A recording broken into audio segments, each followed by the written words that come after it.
नमस्कार। और हम कॉल्डर हिक्स और सिटोवस्की पैराडॉक्स की बात करेंगे।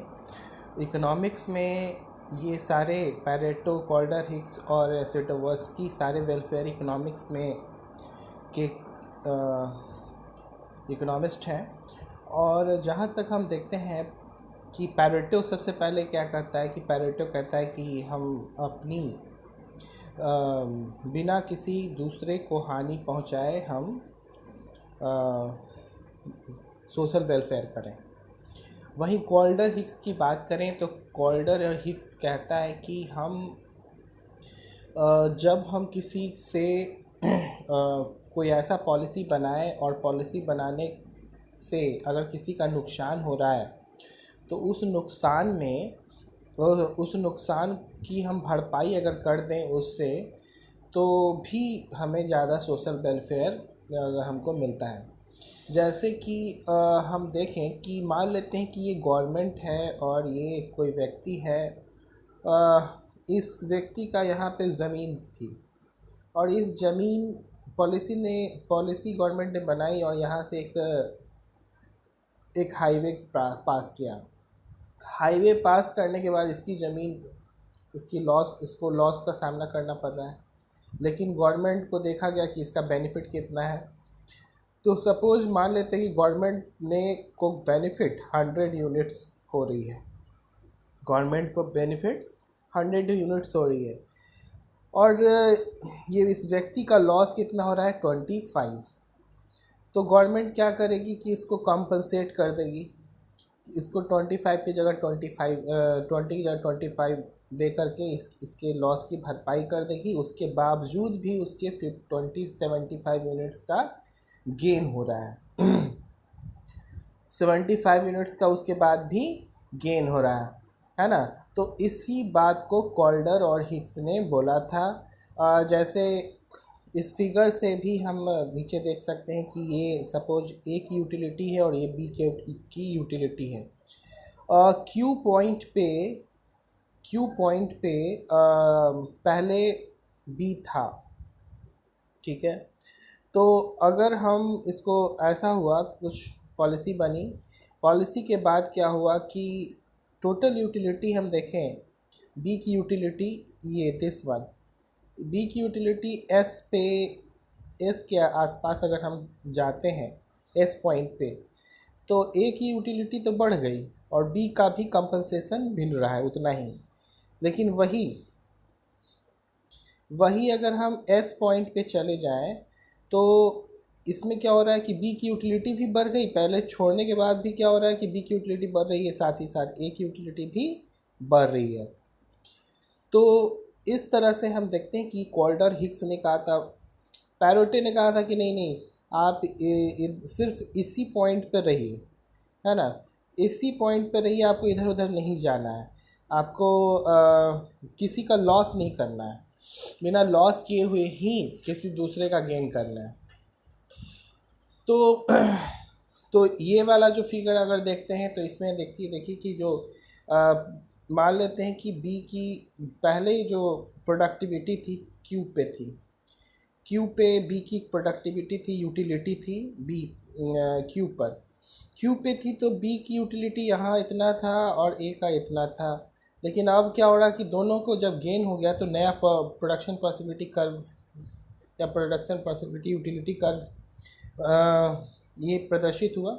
और इसमें क्या हो रहा है कि इसमें क्या हो रहा है कि क्यू से एस पे अगर आते हैं या फिर कहें कि आर पे अगर आते हैं तो इसमें ए की पॉसिबिलिटी तो बढ़ गई लेकिन बी की घटी हुई है। तो अगर हम एस पे चले जाएं अगर, तो बी को ही पूरा मिल रहा है और ए को भी बेनिफिट हो रहा है। वही चीज़ कि हम किसी को पॉलिसी में को हिक्स और कॉल्डर में क्या कहते हैं कि अगर हम किसी से ले रहे हैं, कोई पॉलिसी मेकिंग से किसी को नुकसान हो रहा है तो उसकी अगर हम भरपाई कर दें तो क्या होगा कि उसका कंपनसेशन होगा और वो बेनिफिट में रहेगा। तो सिटोवस्की ने क्या बोला कि नहीं, ये जो कॉल्डर और हिक्स ने जो बोला है, हिक्स कॉल्डर ने जो बोला है, क्राइटेरिया दिया है कि उसमें विरोधाभास भी हो सकता है। विरोधाभास क्या हो सकता है कि हो सकता है कि जो कॉम्पनसेशन का जो है कि ए क्या कर रहा है, इसको ले रहा है, टेकिंग दिस, मतलब एक ए जो है ये सपोज ये ए है और ये बी है, तो अगर बी को लॉस हो रहा है तो बी के लॉस में ए को गेन हो रहा है, ए को गेन हो रहा है। लेकिन ये भी हो सकता है कि ए को लॉस में बी को गेन हो जाए, मतलब इसमें विरोधाभास हो सकता है। कैसे विरोधाभास हो सकता है, जरा इस फिगर पे देख सकते हैं कि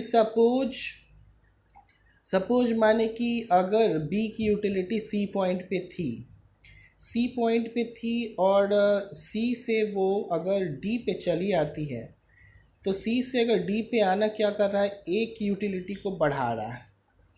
ए की यूटिलिटी पहले यहाँ थी, अब यहाँ से यहाँ चलाई, यानी कि ए की यूटिलिटी बढ़ी जबकि बी की यूटिलिटी घट गई। वहीं अगर हम इसको कंपनसेट करने की बात करते हैं, तो अगर हम डी से अगर हम एफ पे चले आते हैं, तो डी से एफ पे आते हैं तो इसमें दोनों की बढ़त हो रही है, बी भी बढ़त हो रही है और इधर ए की भी बढ़त हो रही है। लेकिन अगर हम सपोज करें कि बी, इस केस में क्या हो रहा है कि ए भी फ़ायदे में है, बी भी फ़ायदा में है। ए को लॉस हुआ, ए को लॉस होने के बाद फिर से वो जाने के बाद फिर बी को गेन हुआ, दोनों को गेन हुआ। लेकिन ये उल्टा भी हो सकता है। उल्टा क्या हो सकता है कि सी जो है सी पॉइंट पे, सपोज डी पॉइंट पे है, डी पॉइंट पे बी की यूटिलिटी थी और डी से अगर वो डी पॉइंट पे थी, तो डी पॉइंट के बाद अगर वो एफ पे आई, तो एफ पे आने से क्या हुआ कि ए को लॉस हो गया, जबकि बी को गेन हुआ। उल्टा हो रहा है ना। और यहाँ पे अगर फिर से हम इस एफ से अगर हम इस पॉइंट ई पे चले आए, ई पे आए तो बी को कंपनसेशन मिल गया और ए को भी लॉस हुआ। तो जस्ट जो कॉल्डर और हिक्स ने जो बताया कॉन्सेप्ट कि किसी के लॉस, ए के लॉस से बी को गेन होता है और ए है जो उसको कंपनसेट कर देता है। लेकिन सिटोबास्की ने कहा कि ए के लॉस से बी को गेन तो हो रहा है, लेकिन उल्टा भी हो सकता है कि बी के लॉस से ए को गेन हो सकता है। So this is all about that Sitobaski paradox. I think you understand this. Thank you for being with us.